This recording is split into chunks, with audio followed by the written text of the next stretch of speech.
Dicekik dengan menggunakan jilbab yang ia pakai, sementara tangannya diputar ke belakang. Sebaliknya, perut dan dada Nurul menjadi sasaran tendangan. Aksi brutal itu terjadi sekitar seminggu yang lalu.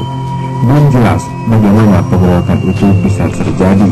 Sementara Kapolsek Slimu Ibtu Yulizar Lubis menyebut bahwa sejauh ini keluarga korban belum melaporkan kasus tersebut. Puluhan orang